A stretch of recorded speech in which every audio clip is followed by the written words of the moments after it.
கள்ளக்குறிச்சி திக்ர் மஜ்லிஸ் கள்ளக்குறிச்சி திக்ர் மஜ்லிஸ் نحمده ونصلي على رسوله الكريم أما بعد قال الله تعالى في القرآن العظيم والفرقان المجيد أعوذ بالله من الشيطان الرجيم بسم الله الرحمن الرحيم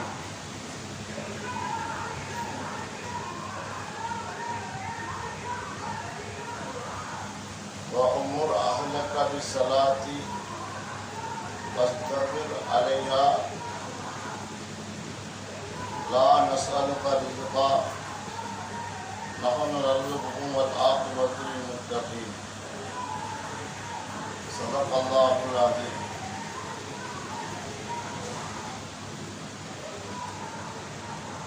அனைத்து புகழும் அல்லாஹ் ஒருவனுக்கே உண்டாவதாக. சலாத்தும் சலாமும் இருலோகத்தின் தலைவர் சய்யிதுல் அன்பியா ஹஜ்ரத் ரசூலுல்லாஹி ஸல்லல்லாஹு அலைஹி வஸல்லம் அவர்கள் மீதும் அவர்களின் தூய்மையான குடும்பத்தினர்கள், சத்திய சஹாபாக்கள், தாபிஈன்கள், தபா தாபிஈன்கள், முஹத்திஸீன்கள், ஃபஸீஹீன்கள், முஜ்தஹிதீன்கள், இமாம்கள், ஷேகுமார்கள், உலமாக்கள், முன்னோர்கள், நம்மவர்கள், பூரா உலகத்தில் உண்டான முஸ்லிமான ஆண் பெண் அனைவர் மீதும் எங்கிருந்தும் நிறைவாக உண்டாவதா. ஆமீன். கண்ணியத்திற்குரிய அல்லாஹ்வின் நல்லடியார்களே, அருமை தாய்மார்களே, சகோதரர்களே,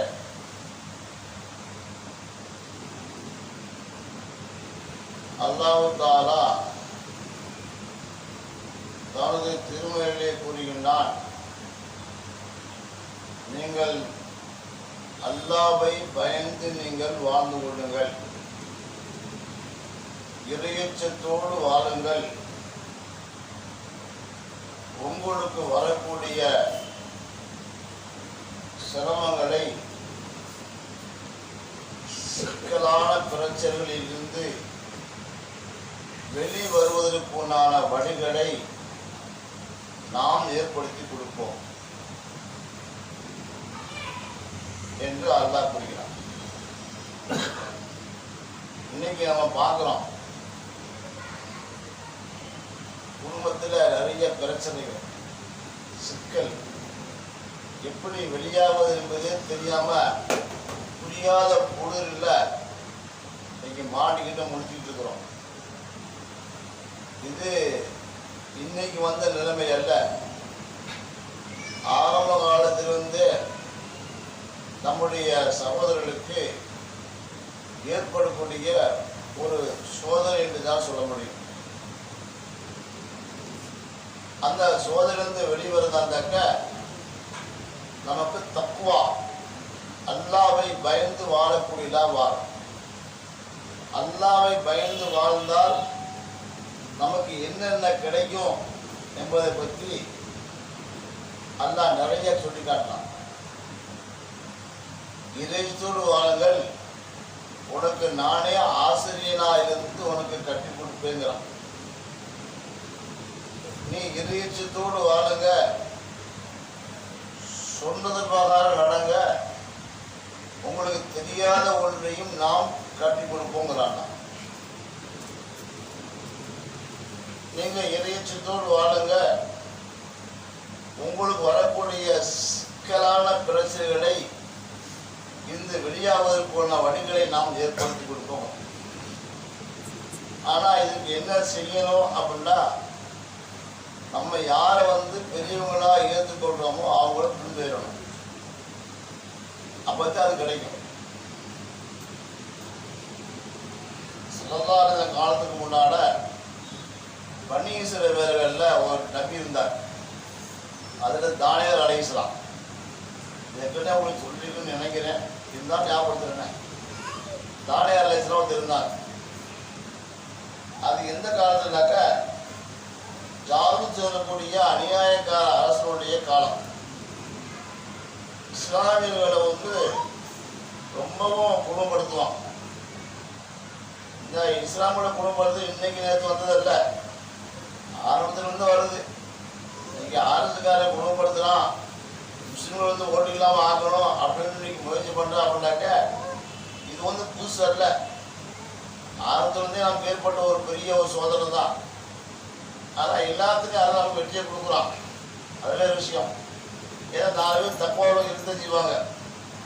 அதனால் அதெல்லாம் மாற்றத்தை உண்டாக்குவான். இப்படி பிரச்சனை உள்ளவங்களை வந்து ஏதாவது சிக்கலை மாட்டி, ஏதாவது பிரச்சனைகளை மாட்டி அவங்கள உண்டு இல்லை என்பதாக அதை பண்ணிடுவோம். இது அவனுடைய வேலை. அந்த மாதிரி தானியேல் அலைஹிஸ்ஸலாம் அவங்க நபியா வந்த காலத்தில் ஜால சொல்லக்கூடிய அரசை கடுமையான அநியாயம் பண்ணி எல்லாத்தையும் முடிச்சு ஜெயிலதி போட்டான். யார் முதல் கொண்டு? இந்த நபி முதல் கொண்டு போட்டான். அப்ப அந்த தானியா லேசா சொல்றாங்க, நான் ஏற்கனவே உங்களுக்கு சொல்லியிருக்கேன்ல, அல்லாஹ்வை பயந்து நடங்க, தொழுவுங்க, இபாதத் செய்யுங்க, அல்லாஹ் உங்களுக்கு நல்ல வழியை காட்டுவான்னு சொல்லியிருக்கிறது நீங்க கேட்கவே இல்லை. பியாரே பேச கேட்குறீங்களா அப்படின்னு அதை வந்து கேட்டார். யோசிச்சு பார்த்தாங்க மக்களை, வேற வழி தெரியல அவங்களுக்கு வந்து. சரி, இப்பயா அவங்க பேச்சை கேட்குறோம், எங்களுக்கு இந்த ஜெயிலிருந்து விடுதலை ஏற்படுத்தி முடியுமா அப்படின்னு கேட்குறாங்க. ஆனால் எந்த வகையிலையும் ஜெயிலிருந்து வெளியாகக்கூடிய வழிகள் யாருக்குமே தெரியல. ஆனால் இவங்க அல்லாஹ்வை தவக்கல் சொல்றாங்க, இன்ஷா அல்லாஹ் அல்லாஹ் நமக்கு உதவி செய்வோம். அது எப்படி உதவி செய்வான் அது நமக்கு தெரியாது. ஆனால் இறையச்சத்தோடு வாழுங்க, அல்லாஹ் உங்களுக்கு வழியை உண்டாக்குவோம் அப்படின்னு அவர் சொன்னார். இப்ப அடிபட்டதுக்கு பின்னாடி நம்ம திருந்துவான்னு தெரியும் இல்லையா? அந்த மாதிரி நல்ல அடிபட்டதுக்கு பின்னாடி இப்ப நபியுடைய பேச்ச கேட்கிறார். என்ன சொன்னாங்கன்னா, நபி வந்தாங்க தொழுவுன்னு சொன்னாங்க. எல்லாரும் சிறையில் தொழுதாங்க, நோம்பு வச்சாங்க, திக்ர் செஞ்சாங்க. இப்ப முழுக்க நபியுடைய இத்திபா பின்தொடரக்கூடியவர்களாக மாறிட்டாங்க. இப்படி மாறி அவங்க நடந்து கொண்டு இருக்கும் பொழுது அப்ப அவங்க யோசிக்கிறாங்க, எப்படி நம்ம வெளிப்படுவோம்? நபி வந்து நம்ம சொல்லிட்டாரு, அல்லாஹ் வழி உள்ளவங்க சொல்றாரு, அது எப்படி? அவங்களுக்கு புரியல. ஆனா இவங்களுக்கு அசைக்க முடியாத நம்பிக்கை, அல்லாஹ் ஏதாவது வழியை உண்டாக்கி கொடுப்பாங்க, ஏதாவது ஒரு வழியை உண்டாக்கி கொடுப்பாங்கிறது இவங்களுக்கு தெரிஞ்சு வச்சு. அப்ப எப்படி கொஞ்ச நேரம் போயிட்டே இருக்கும் பொழுது அரசர் ஒரு கனவு வாங்குறாரு. அரசர் ஒரு கனவு வாங்குறாரு, பயங்கரமான கனவு. ஒரு உருவம் வானத்துக்கு பூமிக்கு மத்தியில் நிக்குது, அப்படியே நிக்குது. தெரியல கனவு வாங்குறாப்புல பார்த்துட்டு பயங்கரமான உருவம். அதை பார்த்து நடுக்க வந்துருச்சு. அதனுடைய இடுப்பு வரைக்கும் அது வந்து இரும்புனால ஆக்கப்பட்டிருந்துச்சு. இரும்புனால ஆக்கப்பட்டிருந்துச்சு. இடுப்புல இருந்து நெஞ்சு வரைக்கும் வெள்ளினால ஆயிருந்துச்சு. இங்க இருந்து மேல தங்கத்தால ஆயிருந்துச்சு. இப்படி 3 நிறத்துல கூடிய அந்த பயங்கரமான உருவத்தை பார்த்த உடனேயும் அது கண்ணுல பார்க்கக்கூடிய பார்வை, அதனுடைய வேகம், இதை பார்த்துட்டு இவங்க பயந்துட்டான். அந்த அரசு பயந்துட்டாரு. பயத்துல எப்படி ஆகி போச்சு சொன்னா, காலையில கிளம்புக்குன்னு விளக்கம் சொல்றதுக்காக சிலருக்கு சமப்படுத்தி வச்சிருந்தாங்க. அந்த காலத்துல அவங்க எல்லாத்தையும் கூப்பிட்டாங்க. கூப்பிட்டு அவங்களுக்கு சொல்றதுக்கு முன்னாடி ஒரு கனவு மறந்து போச்சு. அவ்வளவு பயங்கரமான கனவு. அந்த கனவு வந்து இவருக்கு எப்படி சொல்றதுன்னு தெரியல. 2 பயம் உண்டாகி போச்சு. பயம் உண்டாகி சொல்ல முடியல. நான் ஒரு நைட்டு ஒரு கனவு பண்ணேன், பார்த்தா பயமா இருக்குது, அது என்ன கனவுன்னு கேட்குறேன். அவங்களுடைய அவ்வளோ சிரிக்கிறாங்க. இது என்ன கனவுன்னு சொல்லவே இல்லை, சொல்லாமே இப்படி சொல்லுங்கள அப்படின்னாங்க. ஏதாவது கற்பனையாக இருக்கிறீங்க, அதை ஒன்றும் இல்லை அப்படின்னா. அப்போ அந்த கூட்டத்தில் இருந்த ஒருத்தர் சொல்கிறாரு, ரொம்ப கனவுக்கு விளக்கம் சொல்றதுக்கு சிறையில் ஒருத்தர் இருக்கிறார், அவரு அதுக்கு விளக்கம் சொல்லுவார், போய் கேட்டு வரவா அப்படின்னு சொன்ன உடனேயும் அது சொன்னாரு, எனக்கு எப்படியாவது இதனுடைய விளக்கு தெரிஞ்சா போதும், என்ன கடவுள்னு தெரிஞ்சா போதும், யாராக இருந்தால் எனக்கு என்ன இதை கூட்டுவான் அப்படின்னு ஆள் அனுப்புறாரு. இவர் வந்த உடனேயும் இவர் சொல்றாரு, அப்படின்னா நான் வர முடியாது, அப்படிலாம் நான் வர முடியாது. ஆனால் அவர் என்ன கனவு கண்டாங்கிறது ஒன்னையும் என்னையும் படைச்சா அதுதான் எனக்கு ரொம்ப அழிஞ்சு கொடுத்துட்டான். அந்த கனவு எனக்கு மட்டும்தான் தெரியும், யாருக்கும் தெரியாது. அதுக்கு என்ன விளக்கங்கிறது எனக்கு தான் தெரியும், யாருக்கும் தெரியாது. அதனால அரசர்கிட்ட போய் சொல்லு, அவன்கிட்டே சொல்லிட்டாரு அப்படின்னு சொல்றாரு. அவர் போய் சொல்றாரு, அரசர் சொல்றாரு, அரசனால அந்த கனவுக்கு விளக்கம் தெரியுமா, கனவு என்ன தெரியுமா, அப்படியே அதை ஒரு நாள் அவனுக்கு தாங்கிக்கொள்ள முடியல. என்ன செய்யலாம் அவனாக்க, எப்படியாவது விளங்கிக்கணுக்காக வேண்டி ஆளுக்கு ஒரு ஆள் அனுப்புறான். அப்ப இந்த தானியேலை சொல்றாங்க, நான் விளக்கம் சொல்றதாக்க ஒரு நிபந்தனை. என்ன நிபந்தனை? என்னுடைய ஆட்கள் பூரா விடுதலை பண்ணணும். இப்படி எல்லாம் விடுதலையா அவனா? சரி, நீ சொல்லக்கூடியது நான் சொல்ற மாதிரி இருந்தா விடுதலை பண்றேன் அப்படின்னு அவன் சொல்லிட்டான். சரி, விட்டு அவளை அழைச்சிட்டு போறாங்க.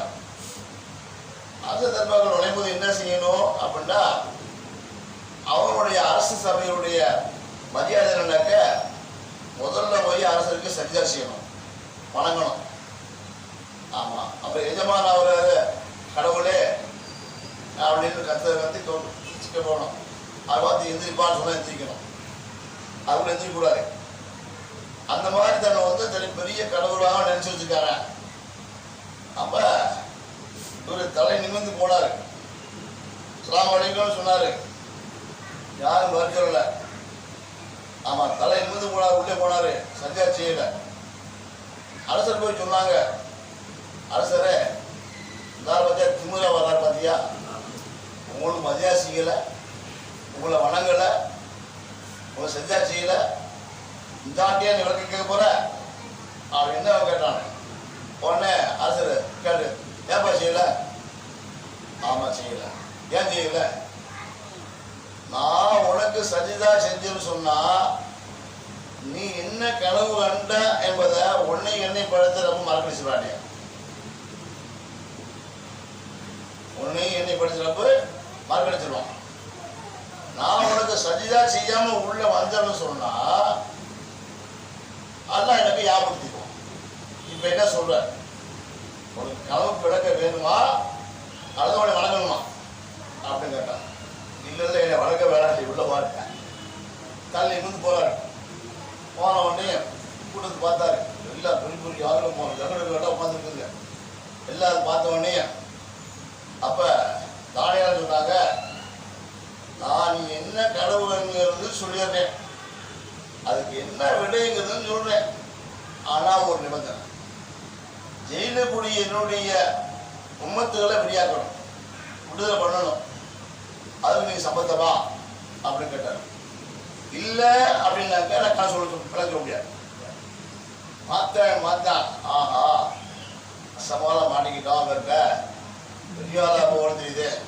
சரி யோசிச்சு பார்த்து கடைசியில சரி நான் விடுதலை பண்றேன் அப்படின்னா சொன்ன உடனே அப்ப சொன்னாங்க, தானியேல் சொன்னாங்க, நீ ஒரு கனவு கண்ட, வானத்துக்கும் பூமிக்கு மத்தியில் உள்ள பெரிய உருவம், அந்த உருவத்தினுடைய இடுப்பு வரைக்கும் இரும்பால இருக்குது, இங்க இடுப்புல இருந்து நெஞ்சு வரைக்கும் வெவ்வியால் அந்த உருவம் இருக்குது, அதுக்கு மேல உருவம் தங்கத்தால் இருக்குது.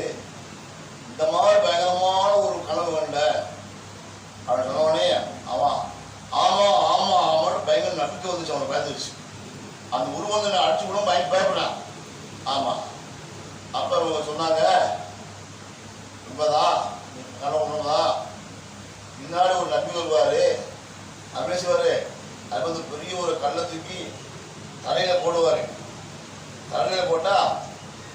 கையிலேருந்து கால் வரைக்கும் நொறுங்கி எல்லாம் இரண்டில் கலந்து தங்க வெள்ளி இரும்பு எல்லாம் ஒன்றா கலந்து உலகம் பூரா பரவும். அந்த மாதிரி நீ கிளம்ப வேண்டியான்றாரா? ஆமாம் பாண்டிப்பான். அதனாலா அந்த கல்லை கொண்டு வர ஒரு நபி வருவார். கடைசியில் 350 நபி வருவார். சொல்றாரு, அவர் சாதி மதம் பார்க்க மாட்டாரு, உயர்வுத்தால் பார்க்க மாட்டாரு, பறைய பண்ண துருக்கான்னு பார்க்க மாட்டாரு. எல்லாத்தையும் ஒரே நிலையில பார்ப்பாரு. எல்லாரும் ஈமான் கொள்வாங்க. அதை ஈமான் கொண்ட வருஷவங்க பறையனும் துப்பா போட்டு துப்பா நிற்பான், வெள்ளை காலில் நிற்பான், எல்லாம் நிற்பான், எல்லாம் ஒன்றா சொதத்தில் நிற்பாங்க. இந்த மாதிரி ஒரு காலம் வரப்போகுது. அதுக்கு முன்னாடி நீ ஏதாவது உருவாயிருங்களா அப்படி எச்சரிக்கை செஞ்சு வந்தாரு. அதனுடைய எல்லாத்தையும் ஆமா அவன்ட்டு உண்மை ஏற்றுக்கிட்டான். உண்மை ஏற்றுக்கிட்டா சிறைக்குடி எல்லாத்தையும் விளையாடிட்டான்.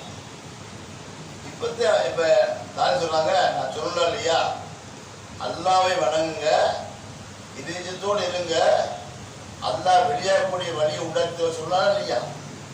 ஆமா, நீங்க நினைச்சு பார்த்தீங்களா? இப்ப எல்லாம் உண்டா தெரியுமா? உங்களுக்கு தெரியாது. இது அல்லாவுடைய ஏற்பாடு. இறையச்சம் உள்ளவர்களை அல்லாஹ் எப்படி அவனை காப்பாற்றுவாங்கிறது அவனுக்கும் தெரியும். அதனால நீ எனக்கு இறையச்சத்தோடு இருந்து போயிடாதீங்க. நீங்க ஆமா, இறையச்சத்தோடு இருந்தீங்கன்னாக்க கடமை மூலமாகவும் அல்லாஹ் படித்து கொண்டு வந்துருவான், கஷ்டத்தின் மூலமாகவும் எடுத்து கொண்டு வந்துருவான். எந்த வழியில அல்லாஹ் உனக்கு வெற்றியை கொடுப்பாங்கிறது உனக்கு தெரியாது, அல்லாஹ் ஒருத்தருக்கும் தெரியும். அந்த இறைச்சை உனக்கு வரணும், அல்லாஹ் பயந்து வாழணும். இப்ராஹிம் அலைஹிஸ்ஸலாத்தை நம்ம குணப்படுத்தினா, எல்லாம் செஞ்சா, அவனை ஏற்றுக்கொள்ளல. உடனே அவன் என்ன செஞ்சான்? நெருப்பு கொண்டது உண்டாக்குனா, நெருப்பு கொண்டது உண்டாக்கி அதில் தூக்கி போகிறதுக்காண்டி எல்லா ஏற்பாடு செஞ்சான். அதனால் நெருப்பு கடுமையான ஜுவாலில் வருது. அந்த நெருப்புடைய மேலே எப்படின்னாக்க அதுக்கு மேலே இத்தனை மைல் உள்ள மேலே பரம் வந்தாலும் அதை கல்வி கீழே விழுந்துடும். அவ்வளவு வேகம் மேலே இருக்குது, பக்கத்துலேயும் போக முடியாது. இங்கிருந்து அந்த நெருப்பு எரியறதுக்கு 1 கிலோமீட்டர் வரைக்கும் பக்கத்து பண்ணால் கஞ்சி போயிடுவாங்க. இப்போ அவன் யோசிக்கிறான், நம்ம ஊருக்கு யோசிக்கிறான், எப்படி ஒரு உள்ளதுக்கு போடுறது அப்படின்னு புரியல. அப்ப அந்த நேரத்தில் சைத்தான் வர்றான். சைத்தான் பெரிய ஜிப்பா போட்டு என்னதா பசி பிடிச்சி வர்றான். நம்மதே ஜிப்பா போட்டு ஏமாத்துறோம். நம்ம கோழியை பார்த்து ஏமாறாரு, நம்ம தான் முதலாக இருப்போம். ஒரு ஜிப்பா போட்டு பெரிய தப்பா கட்டிட்டு பசி வந்தாவே போய் போச்சு.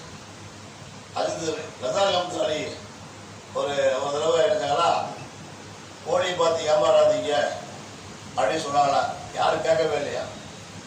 உடனே அவன் என்ன செஞ்சாங்கன்னா, ஒருத்தர் சாதாரண ஒரு ஆளை தரப்பை கட்டி தாடிக்கு சொல்லி அவரை அழைச்சிக்கிட்டு ஒரு ஊருக்கு போகலாம். ஊருக்கு சொன்னாங்களா, யாருங்க இன்னொரு, ஆனால் இவங்க அசாரி வாங்க யாருக்கும் தெரியாது. ஆமாம், அவனே கூட கூட்டாரு. அவரை ஹாங்கா வர்றாரு, சொல்கிறாரு, யாருங்க? என்னுடைய ஷேஷுங்க அவரு அற்புதமான பயணம் செய்வார், ஞானங்கள் நிறைஞ்சிருக்க இருக்குது, சாதாரண ஆட்கள் இல்லை அப்படின்னு போதவொடனே ஊர் மக்கள்லாம் ஒன்று செஞ்சாங்க. பெரிய மாறு போட்டு தெரியுது அப்படின்னு போட்டு ஆமாம் கூட்டு போய் மெம்பர் போல உட்காரிச்சிட்டார். அதான் அந்த ஷேக்கு போலியாத்தவரை உட்காந்துட்டு இவர் செய்வார், இப்படி பார்க்குறாரு. அப்போ ஏங்க ஷேக்கை பேங்க் சொல்லுங்க அப்படின்னு சொல்கிறாங்க, மக்கள் சொல்கிறாங்க. அப்போ இவர் சொல்கிறாரு, ஷேக்கெல்லாம் வாய் திறக்க மாட்டார், ஒரு வார்த்தை திறந்தாலும் அதுபடி என்னன்னு சொல்லிடுவார் அவனுங்க. இப்போ ஷேக்கை பார்க்குறாரு, அந்த ஆளுக்கு பீஸா வந்துருச்சு, நெருங்கிடுச்சு படத்தில். யாருக்கு? ஷேஷனுக்கு. அது பீஸா கற்றுறாரு. இப்போ அதான் சொல்கிறாங்க, அவர் பீஸா பற்றி பேச சொல்கிறாங்க, சுத்தத்தை பற்றி பேச சொல்கிறாரு. இதை பற்றி சுத்தம் எவ்வளோ மோசமானது, அதை ஒரு சிறு துணிப்பட்டாலும் கூட நாளைக்கு நரவு நிறுவனத்துக்கு போட்டுருவாங்கல்ல அப்படிங்கிறது 6 வருஷம் வேகமாக பேசினார்.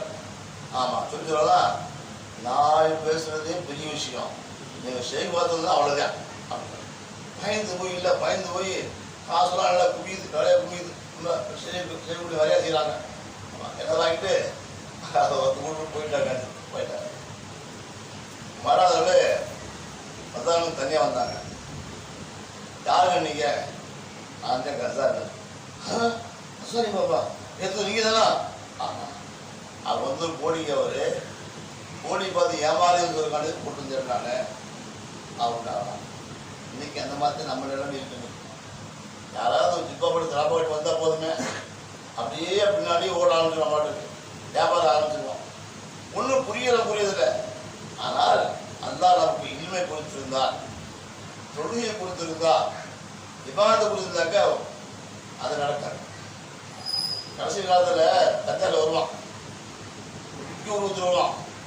எவ்வளோ உருவத்துரு தெரியுமா? அவனுடைய வலது பக்கத்தில் சொர்க்கம் இருக்குமா. நம்ம தூக்கி அவன் சுருதை போட்டாலே அது நல்லா போயிடும். ஆமாம், அவன் எதை சொற்கள் தூக்கி போகிறானோ அது நரம்பு போயிடும், எதை நரம்பு தூக்கி போகிறானோ அது சுத்தமாக போயிடும். அப்போ இந்த இடத்துல வந்து அவனுக்கு சொற்கள் இருக்குனாக்க ஆயிரக்கணக்கான கொடுக்கடை போல உள்ளே போகிறான்னாக்க அவனுக்கு புதிய எவ்வளோ போய் சொல்லுவான். அவன் எவ்வளோ போய் வேகமாக இருப்பான். அவன் வருவானா, அங்கேருந்து வருவானா, ஒருத்தரை பார்த்து என்னது என்னை கொண்டு ஈமான் கொண்டு அப்படின்பா. அவன் சொல்லுவானா, முடியாது, உனக்கு ஈமான் பண்ண முடியாது. அப்போ அந்த போனா சரி உன்னை நான் மௌத்தாக்கி உன்னை உயிர் பிடிச்சணுமா என் செய்ய பார்க்கலாம் அப்படிமானா. உடனே என்ன சொன்னா, ஒரு ஆளை கூப்பிட்டு 56 கவட்டையால் 2 துண்டை வெட்டிடும். வேற அந்த மூமினா மனிதரை 2 துண்டா கவட்டையோட வெட்டி 2 துண்டை போட்டுருவான். எல்லாம் பாருங்க எந்த பார்த்துருச்சுன்னா ஒரு சேரு விட்டு ஒரு சேரு திருப்பி ஒரு மாதம். இப்போ கேட்பான் அவர்கிட்ட வந்து, ஏன்னா நீ ஈமா போட்டியா? இல்லை, இப்போ இருக்கிறது உறுதியாக போய் நீ தஞ்சாவூர் ஓட்டுறான். என்ன விஷயம்? எப்படி சொல்லுவாங்க? இந்த செயலில் உறுதியும் செய்ய முடியும், 2வது நாள் செய்ய முடியாது. அவனால் எங்கள் ரவி சொல்லியிருக்காங்க வந்து, ஒரு செயலை உறுதியும் செய்ய முடியும், என்ன செய்ய முடியாது. என்னை நீ ஒன்றுமே நீ செய்ய முடியாது. ஆமாம், செய்ய பார்க்கலாம் முடியல. அப்ப அந்த மூமினான மனிதருக்கு அவர் தொழுகையினால தக்குவா உள்ளதுனால ஈமான் இருக்கிறதுனால அல்லாஹ் அவருக்கு காட்டி கொடுத்துறாங்க. அல்லாஹ் அவருக்கு காட்டி கொடுத்தா தஜ்ஜாலு அடுத்தது காஃபு ஃபேரே காஃபி அது அவனுக்கும் தெரியும், நல்லவனுக்கும் தெரியும் பார்வைக்கு. அது வச்சு இந்த மாதிரி எத்தனையோ இன்னைக்கு போலிகள் நிறைய உண்டாயிட்டா. இன்னைக்கு எல்லா போலிகளை விட்டும் நம்ம தப்பிக்கணும்னா என்ன செய்யணும்? நம்ம சொல்லப்பட்டாக்க காலமாக தஸ்பியாத்து ஓதிட்டு காலையில் யாசின் ஓதி நம்முடைய முன்னோர்களுக்கு ஷேகுமாருக்கு அப்படின்னா எடுத்து வச்சு யாரெல்லாம் இருவடி போட்டால் எனக்கு நேரவழி காட்டு அப்படின்னு சொன்னாக்க இந்த வழி விட தப்பிச்சு நம்மளை யாரும் ஒன்றும் செய்ய முடியாது. அதுதான் சொல்றாங்க, நீ மக்து மசாலா ஒழுங்கா நீ ஓதினாக்க நீ வழி தர மாட்டாங்க. ஏன்னா வந்து ஈமானை பற்றி நல்லா போதிக்கிறாங்க. என்ன சொல்றாங்க? கலிமா தய்யிபா லா இலாஹா இல்லல்லாஹு முஹம்மது ரசூலுல்லாஹ் வணக்கத்துக்குரியவா அல்லாஹ்வை தவிர யாரும் தான் அழகா சொல்லி தராங்க. அந்த இதை நீ வந்து ஆரம்பத்தில் நீ ஓதினாக்க உன் உள்ளத்துல உறுதியாக பாஞ்சிருக்கும். சரிங்க, நீங்க நிறைய பேர் வந்து படிக்க வசதி அனுப்புறது இல்லை. அவளுக்கு படிச்சு என் பையன் புரியாத ஒன்று சபை வைக்கணும் பஸ் வைக்கணும் அப்படின்னு செய்கிறாங்க. கடைசியாக வந்து தகுதியாக வந்து நிற்கிறாங்க. அஜாத்துக்கார மாறி எதுக்காக வரேன் அவன் சில வீட்டில் வந்து அதே பண்ணுறேன் ரமா எதுக்கு இப்போ சொல்லிட்டு இருக்கிற தடுத்து தான் போதும் அப்படிங்கிறான்.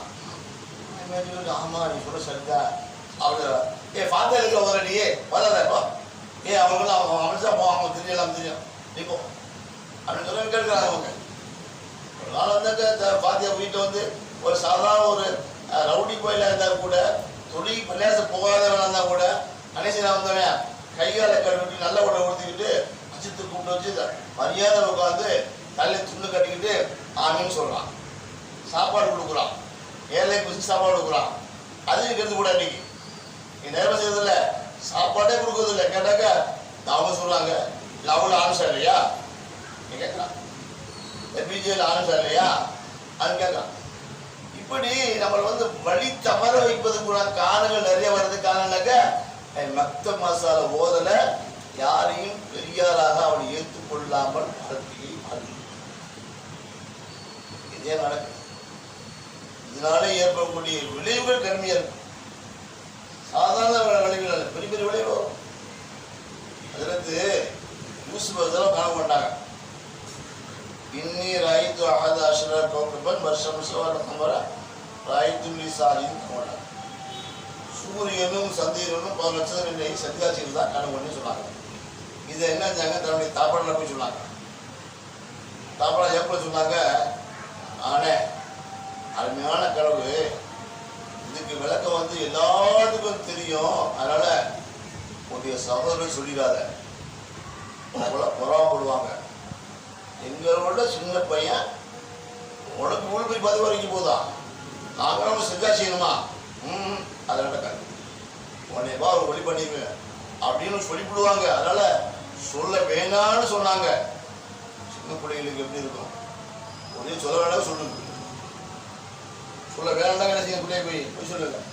உடனே சகோதரர் சொல்லிட்டாங்க. சகோதரர் இருந்தால் உடனே வந்து அப்படியா அடுப்பு அப்படியா போய்யா உடனேப்பா உடனே காலி போட்டுட்டாங்க. உடனே அப்படி பேசிட்டு அவங்கதாங்க அவங்க மசூ ஆலோசனைப்படுறாங்க. என்னது யூசுப் கொலை செஞ்சு போகிறாங்க. பலர் பலமாக சொல்கிறாங்க. அது வந்து சொல்கிறாரு, கொலை செய்ய வேணாம், நம்ம கண்மானது கொலை செய்ய கொலைக்கூடாது, பாதங்களை தூக்கி போட்டுருவோம், அது செத்து மடிவிட்டோம், அல்லது யாராவது அந்த வழியில் தான் அவர் தூக்கி போட்டோம், நமக்கு என்ன அப்படித்த கடைசியில் முடிவானது தூக்கி போட்டாங்க. கடைசியில் இவர் தான் அந்த நபியா வருவார் அரசராகன்னு அவருக்கு தெரியாது. ஒரு ஆளை வச்சு என்ன முடிச்சு போயிட்டாங்க, சகோதரலாம் அழைச்சி போயிட்டாங்க. ஏற்கனவே நினைச்சு அழுதெல்லாம் கண்ணெல்லாம் படுத்து போயிடுச்சு, எல்லாம் போயிடுச்சு. ஆனால் அவங்க நம்பிக்கை இருக்குது, என் மகன் கண்ட கனவு உண்மை. பொதுவாக வந்து கனவை பற்றி விளக்கம் நிறைய சொல்லுவாங்க. எல்லா கனவும் உண்மை இல்லை.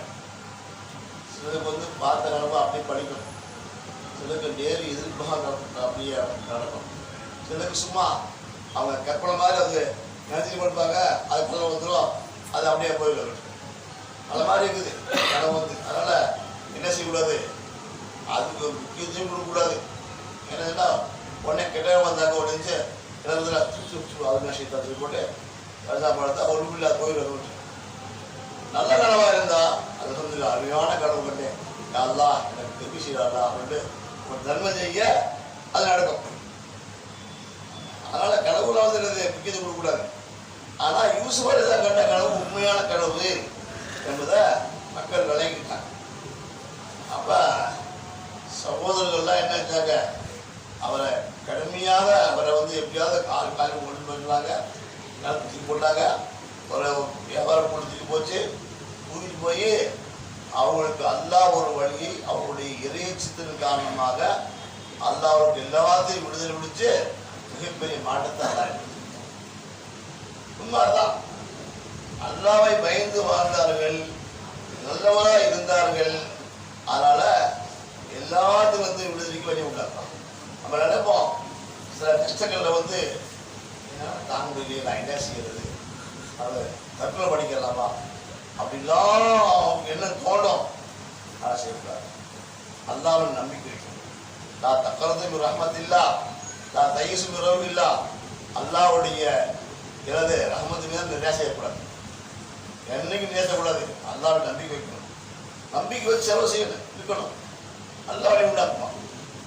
எதுவுமே தலைவக காரியமாக மனித அல்லாஹ்கிட்ட லாய் கல்லிஃபுல்லாஹ் நஃப்ஸன் இல்லா உஸா, அவருடைய சக்திக்கு மீதே கஷ்டத்தை கொடுக்க மாட்டேன்னு அல்லாஹ் சொல்லிட்டான்.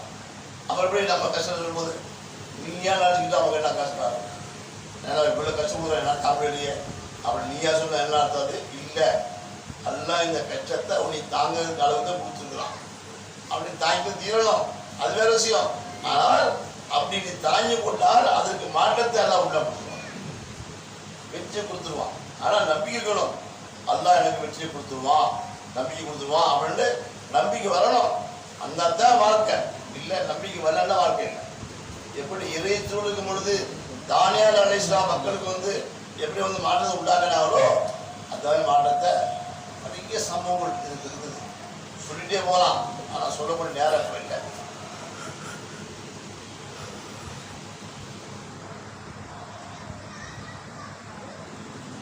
அதனால இறையை சேர்ந்துறது நம்முடைய தொழுகை இபாதத்து கொண்டு தான் அது வரும். ஹலாலை பேர் நடக்கும்போது வந்துடும் இன்ஷா அல்லாஹ்.